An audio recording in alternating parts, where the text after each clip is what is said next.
IPhone কোথায় পেলেন? আমার আগে আইফোন ছিল, বাট ওটা হারিয়ে গিয়েছে, এবং হারানোর পরে এই অ্যাপলটা আসলে ও আমাকে গিফট করছে। ও আমাকে এছাড়া আরো অনেক কিছু গিফট করছে। তো এটা ওর প্রথম গিফট ছিল, মানে একদম ফার্স্ট টাইম যখন আমরা মিট করছি তখন ও আমাকে এটা গিফট করছিল।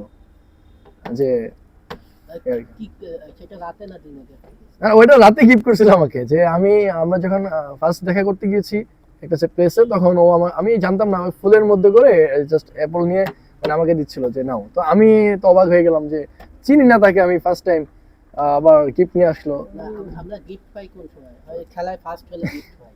আচ্ছা, আপনি গিফট কিসের না না, আমি আসলে জানতাম না, বাট ও তো হুট করে নিয়ে আসছে, কোনো ফার্স্ট হওয়া না সেকেন্ড হওয়া না।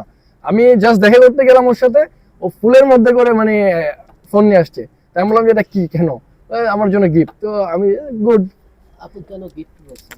ও এটা ওকে আসলে কি বলে সারপ্রাইজ করা। হ্যাঁ, ওকে ইচ্ছা করে এটা দেওয়া। আর অনেক গিফট থাকে ওর জন্য আমার কাছ থেকে, বাট একটু সবকিছু তো আমরা ফোকাস করতে পারি না, ফোকাস করতে পারি। ফোকাস করা যায় না। জি ভাই। আসলে আপনাদের পরিচয়টা হয় কিভাবে শুরু